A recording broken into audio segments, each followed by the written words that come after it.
Chris Yandick, CYInterview covering Las Vegas and the world. We continue our road to WrestleMania here in Las Vegas. We're only 3 days away from the night one of WrestleMania, Allegiant Stadium, home of the Las Vegas Raiders. And today we bring you a past CYInterview with bodybuilder and also professional wrestler, past CYInterview frequent guest, our dear friend Ric Drasin. You're on CYInterview. I'm Chris Yandick. Featured columnist Jay Bildstein is with me today on CYInterview. We pay tribute to pro wrestling legend, bodybuilder, and past three-time CYInterview guest Bruno Sammartino, a former WWF champion. Many believe that the WWE and sports entertainment today would not be where it is if it wasn't for Bruno. Aside from his career in wrestling, Bruno was also an accomplished bodybuilder. In 2013, Arnold Schwarzenegger inducted Bruno into the WWE Hall of Fame. Today on CYInterview, we welcome back a man who knows pro wrestling, bodybuilding, and Arnold Schwarzenegger quite well, the host of the popular YouTube show, Rick's Corner, Ric Drasin. Rick, thanks for being with us today to pay tribute to Bruno Sammartino. How are you, sir? I'm fine. You know, when I got that news, I was really shocked because I know he stays in shape. I saw him at 80 years old. He was ripped. In really good health, but I don't know what he died from because I didn't find out. Do you happen to know? Jay? You know what, Rick? I didn't see anything specific. I think, unfortunately, it's kind of that, generic old age thing, which, as you and I and Chris know, is really never the full story. But it was surprising because he did seem to be in phenomenal condition. And I know he did take care of his health. And not only that, Chris, how long ago? We had him on when Mickey Rourke was coming out in The Wrestler. I want to say, what was that, 10 years ago, Chris? It was around 10 years ago, yeah. And I got to tell you something, Rick, in that interview, I mean, what he spelled out, he was just like you said. He was still training hard. And it's about your age. He was still training hard. He was running. I mean, I was somewhat surprised, to be honest with you. I was very surprised. And the very next day, then I guess it was Jimmy Garvin. He passed away. He's 75, another wrestler. And for the past 2 weeks, all I hear about is people passing away at my age range. And I'm thinking, hope I'm not next. It's too often. Well, I don't think so. One thing I think, and to point out for folks, and you're going to have to correct me, Rick, and I wonder how much wear and tear this takes on the body. Not simply what goes on in the ring. Bruno Sammartino, of course, was the champion of, Chris, at the time it was called the WWF, correct? Correct, you're all right. So he was the champ there. I want to say his first run probably, I don't know, almost a decade. And but he was traveling across the country like crazy. The more wrestlers you listen to, the more you hear about all those trips across the country. And that, to me, besides the in-ring work, really seems to take a toll on the body. In contrast, a lot of what you did was far more local, right? You weren't traveling to the East Coast to do gigs. No, I was local, but I did go to the South and went to the Midwest and then up to Canada and over in Nova Scotia, and I did those things, then Hawaii back and forth. But even at that, it kind of tired me out. I was always happy to get home to my beach house because that's where I wanted to be. Yeah, it wears you out. There's no question. You have long hours. You don't get the sleep you need. And then you want to get to the gym. Besides the ring, you want to go to the gym and work out, too. I would say this, Rick, on the positive side, and I think this is going to speak to a healthy golden age bodybuilding lifestyle, or I think in Bruno's case, we could say he was a kind of like a power bodybuilder, and people wouldn't know it because he was kind of had this husky appearance, but he carried an awful lot of muscle under the hood. I think that guys like you, guys like Bruno and so forth, who were pretty much dedicated to, I'll use a term that Bob Hoffman used for a magazine years ago, strength and health.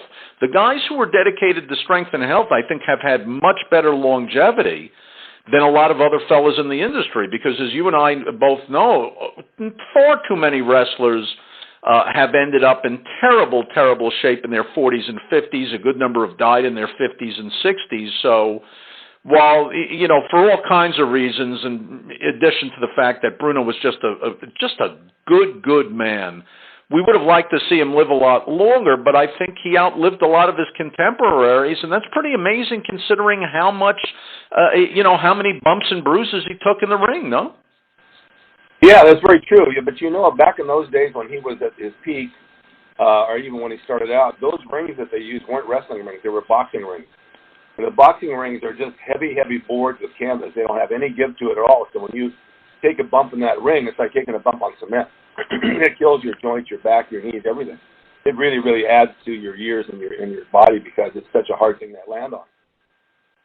And later on... Well, that's why you're on with us, because you really know what you're talking about. It's so interesting what you just said, Rick, because if I remember correctly, and Chris, you've got a pretty good historical command of the industry. If I remember, Bruno, again, was in his first run with the WWF, which was the forerunner to the WWF, which was the forerunner to the WWE. He, was dominant and champion for about, 10-ish years. I don't know, 8 and change. I don't remember the exact amount, but a good long time. And apparently Vince McMahon came to superstar Billy Graham and told superstar Billy Graham that Bruno was tired and beaten up because he was doing a lot of wrestling in Madison Square Garden. And particularly in Madison Square Garden, they used a boxing ring, exactly what you're saying, and not a wrestling ring. And the floor of the ring was very, very hard. So when you went down, you went down. I'm not going to say it was like falling on cement, but it probably wasn't far from that. I think you could draw the analogy or the parallel, Rick, to football players who played in stadiums of pure grass, turf, and soil, and football players who played on AstroTurf, which a lot of football players described as playing on a carpet on top of cement. So I think you're absolutely right when you talk about the ring composition. Yeah, absolutely. I mean, even here in L.A. on the rings that you had at the local venues, they were boxing rings. They were stiff and they were hard as a rock. The one in Bakersfield was like cement with a little bit of pad and canvas over it. And I remember Mr. Moto said, "You need to make noise in the ring. You need to make noise. Stomp the mat. Stomp the mat." I said, "I could stomp that mat all day. You're not going to get a sound out of it. It's too thick and too hard. It's just not going to happen." And then they switched to these rings they built that had a little bit of give to them. Some of them had a bus spring in the middle, and the other ones had rails that would bounce up and down. And they put a mic under the ring, so that when you did hit the mat, the mic would, it amplified the sound, and the sound a lot bigger than it was. But they make them nowadays so they're really easy on your back. When you bump in there, they don't want any injuries, and it makes that world of difference. And even at that, the guys are still getting hurt. Well, and of course, today we live in a very litigious society as compared to 40, 50 years ago, so there's all kinds of, I believe, fear of liability on the part of the promoter, the promotion, and so forth. One thing I'd like to bring up, Rick, and this is really not simply from the wrestling point of view, from the bodybuilding point of view. When you look at Bruno Sammartino, who in that famous match, and Chris, I want to say it was 1973 when he went up against superstar Billy Graham, when the title got handed off, in effect, on the way to Bob Backlund becoming the champ, or as they used to say, the champion of the world. You had two very interesting individuals. Of course, Bruno was an absolute savage in the gym. I would hasten to mention for listeners, both people who come on to Rick's Corner and people who are longtime listeners and readers of CYInterview, take a look. We'll link to it in this piece. Take a look and take a listen to our interview with Bruno Sammartino. And you got to listen to some of this guy's feats. I think at one point in time in the Mid-City Gym, which I had the pleasure of training at a couple of times, which back in the day was, I guess, on 48th Street near 8th Avenue in New York City near Times Square. A lot of the professional wrestlers who wrestle at Madison Square Garden would go there. I think he benched something like 335 for 30 and change at one point in time. I mean, this was a very strong guy. But on the other hand, you had superstar Billy Graham, who ushered in the era of wrestlers who had this kind of big, outsized bodybuilding physique. And I found the juxtaposition, the comparison between the two were very interesting. Bruno was kind of an old-time powerlifter physique, and superstar Billy Graham headed in that kind of modern-day bodybuilder physique. You think that's right? What do you make of that? Well, yeah, that's exactly right. Bruno had can't say a bodybuilder. He was a weightlifter. He had a weightlifting, but he was like a bear. You know, he's only 5'10". He's not that tall. But he had really thick pecs, arms, and legs. I mean, he looked like a weightlifter, not necessarily a bodybuilder. And then Billy Graham was also a weightlifter. He was a powerlifter. That's where he started out doing powerlifting. But then he started shaping his body into more muscular stuff. I mean, especially when he was training down at the beach with Arnold, he wanted to really tone it up. And when he got in the ring, he looked amazing, just amazing. But he knew how to work too, and I worked with him several times in the ring, and that guy was so easy to work with, it was ridiculous. I thought I was working with a feather. When he grabbed me to do stuff, you didn't even feel him. And you thought that he would be really rough and hard on you, but he wasn't at all. He was just a real pro. But the two together really, I think they complemented each other in the ring. They had good matches. They looked good against each other. They looked strong. It was, they kind of followed with Billy Graham, Jesse Ventura, and Hulk Hogan. They had the same little slot in the wrestling, the blondes. The blondes with the big bodies. And that's the slot that Vince wanted to fill. He always wanted somebody in that slot that looked like Billy Graham or Jesse or Hogan. And Hogan was the last one to fill that. But there's a lot of similarities there. And I don't think he ever really had a Bruno. When you first came along, now again, you were extremely strong yourself. I think I remember that your best bench press back in the day, and you didn't even focus on it all that long. It's not something I don't think you continued to want to up and up and up your bench press poundages, going into your late 30s and beyond. But if I recall correctly, you benched 455, and I remember.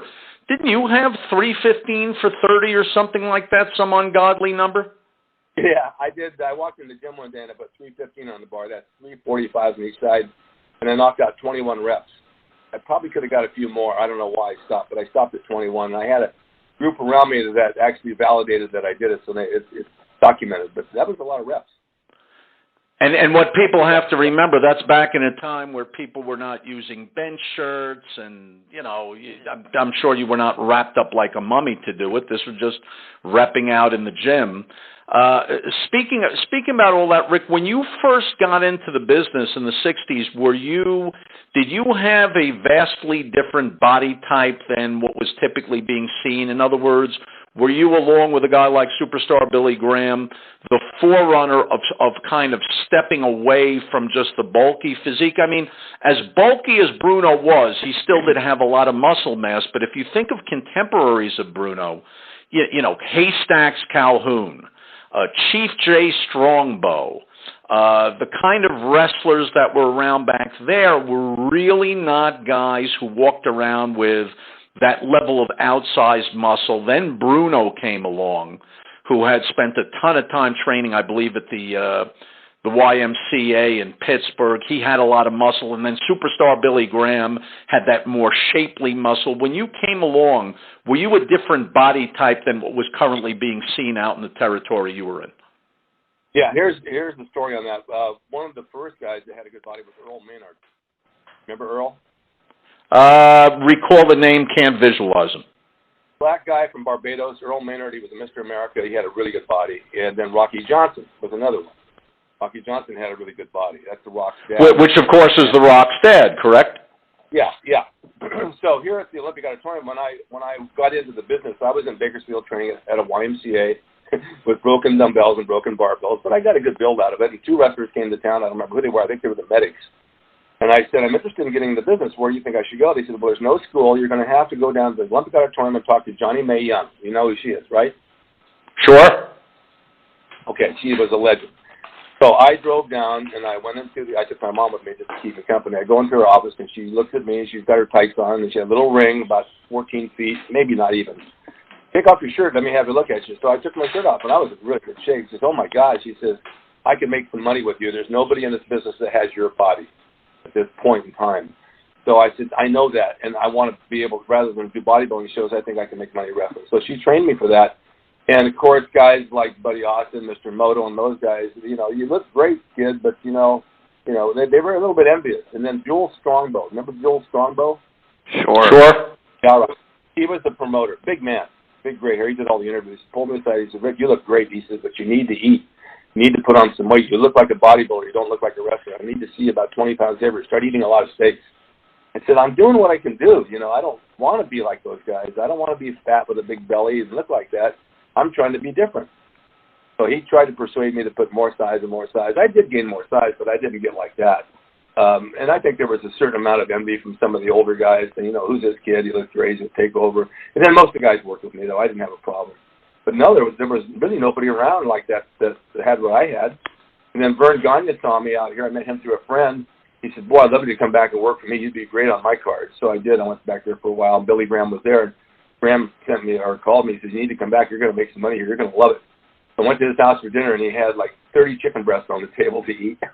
I don't know. How you going to eat all this food? He made like 30 hamburgers on the next day. I said, I can't eat like this. It's too much food.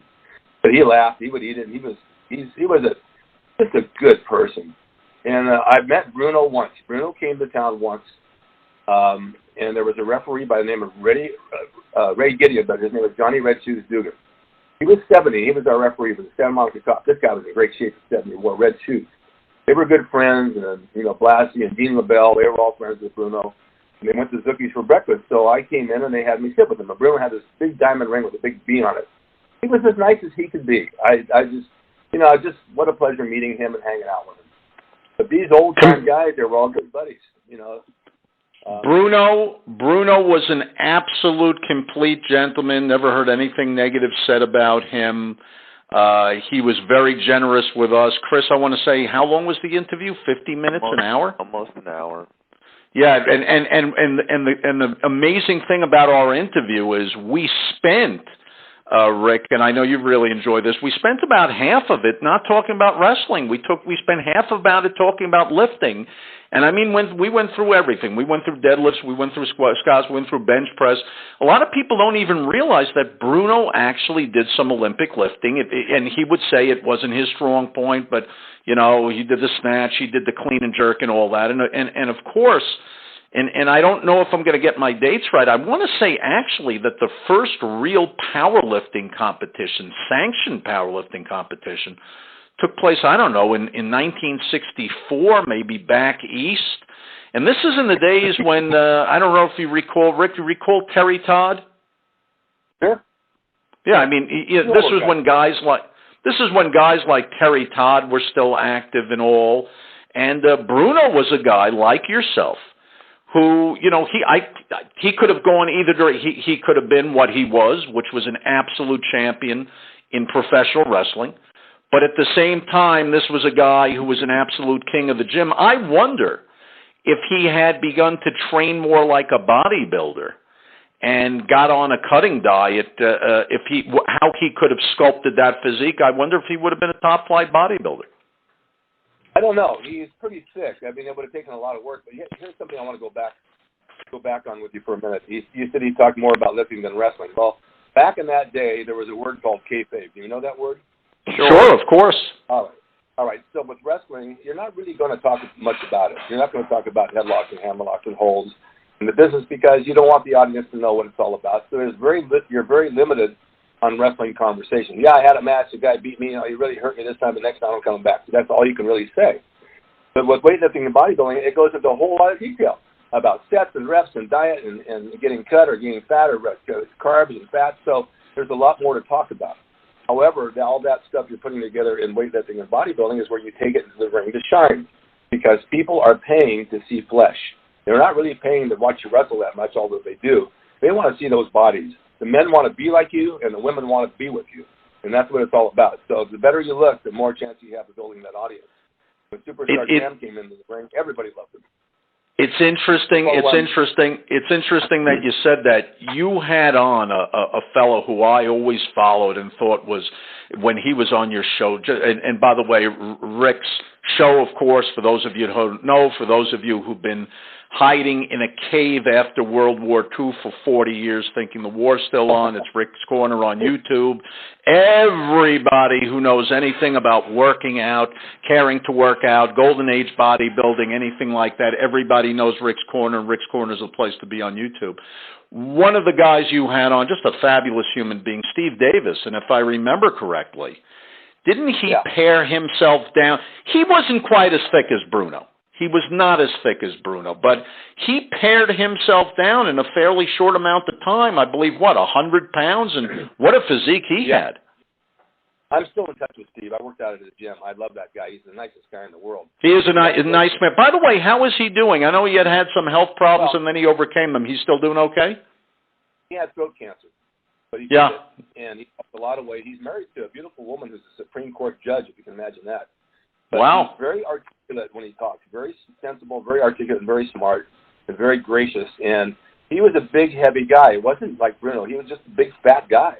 And there's pictures of him in the magazines years ago and how he trained down with Blair's protein and he got ripped and he had a body like Frank. And he really took that fat off and looked great. And he's lean to this day. He's not like he was. None of us are. And that's my biggest pet peeve is I train hard, and why don't I respond like I did when I was 35? Well, you know what? I'll close with this, Rick.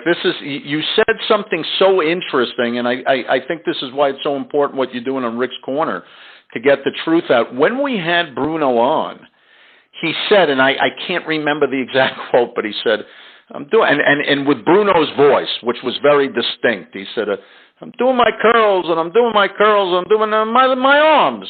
My arms aren't growing. They're not getting any bigger. I don't know what happened. In other words, it was that thing about the age. One thing he did say is that besides age, he said, I would be a lot further along with my lifting had I not wrestled. But then again, had he not wrestled, we wouldn't have enjoyed him, and we wouldn't have enjoyed the work you did in the ring. And so everything in life comes at a price. But, I mean, that is part of the aging process. No, I remember on Rick's Corner you had you did a segment, I think, about not trying to hang on to certain things from the past that you really can't hang on to. Right. You know, I get compliments all the time. Oh, my God, Rick, you're in awesome shape. They see me with a T-shirt walking around. You look really good. You look really good. I'm flattered by that. But I look in the mirror, and I don't see what I saw 20 years ago. You know, my abs aren't right there right now. I could probably get there, but they're covered a little bit, although they're hard as a rock. But my arms just don't grow like they used to. I have pinched nerves in my shoulders and my neck, and I can get a pump, but then they just don't respond like they did. Everything else is I'm back doing squats again since I had my knee replacement, and my legs are responding, but boy, when I'm done. I'm tired for the day. So, you know, I'll be 74 in July, and no one knows this, and I'm still going strong. But I get tired. I don't know about you, but about 4 or 5 in the afternoon, I'm like exhausted. I got to close my eyes for 20 minutes. And then I heard other people tell me, "Oh, I take a nap every day. Why don't you?" I said, "I never thought about it. Never. You know, it came to me that I should be taking a nap." But maybe you know what I found, Rick, at 58, if I really stay very, very strictly on my diet, I'm good. The difference is when we were back in our 20s, you could make the mistakes. You could overdo it in the gym. You could overtrain. You could under-rest. You could undereat. You could overeat. The next morning you woke up and you bounced out of bed like Superman. Today, it's kind of like one false move sets you back for a week. So what I focus on very much is not making one false move. There's a guy on a lifting board. I remember he once wrote, you know what?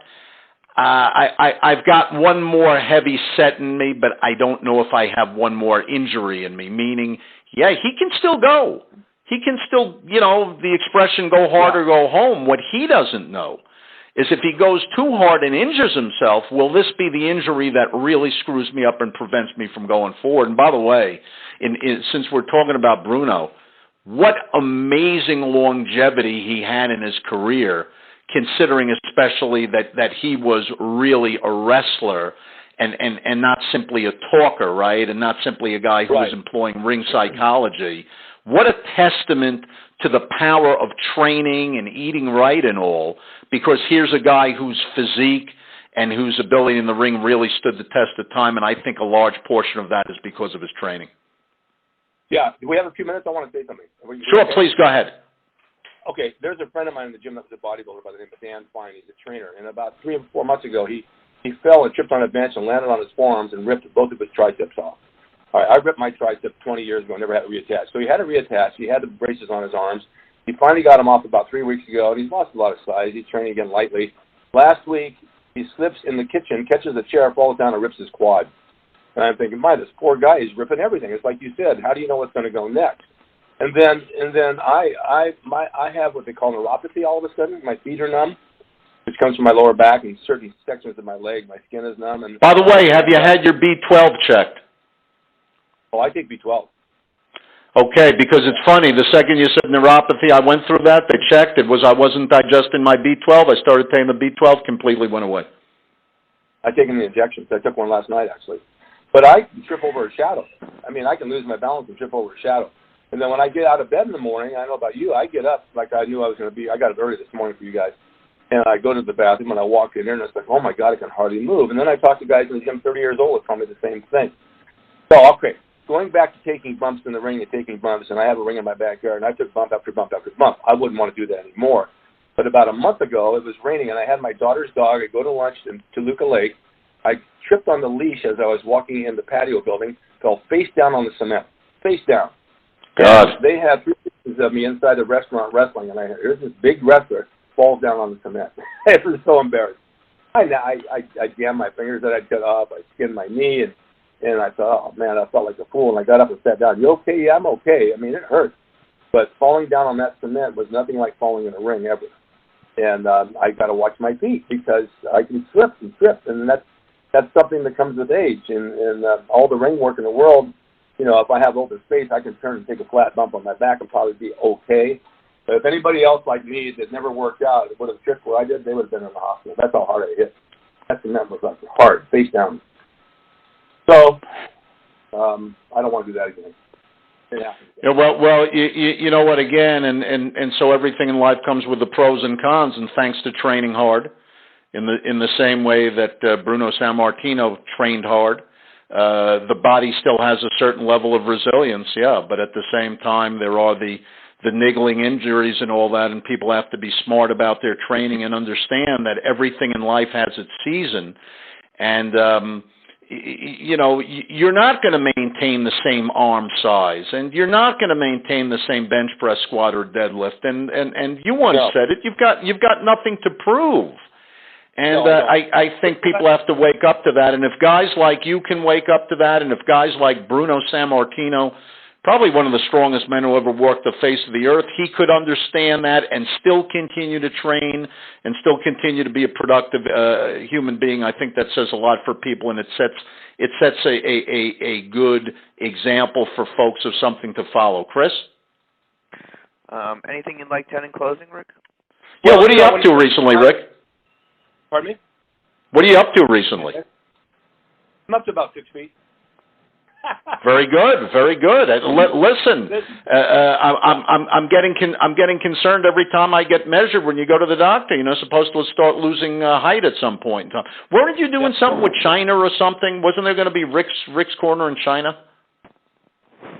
You know what? That never worked out. It never worked out. The guy over there dropped the ball. I did a couple of documentaries in Germany. They're thinking about doing something over there, but that's a long shot. It's a producer who likes me. He tried to tell the networks, let's bring Rick's Corner over here and do it for Germany, but so far we haven't done it. But I've been doing 2 to 3 shows a week. I find that my guests are very entertaining, and then someone writes to me, we like it when you're by yourself, you just do monologues, because I can talk about stuff, and the next thing I know, all the comments, oh my God, I was just thinking about what you were talking about. So glad you brought this subject up. The subjects come to me, and I come home and I say, well, I'm going to do 15 minutes on this, and it just works. I've got some sponsors. I lost a sponsor. I'm getting more sponsors.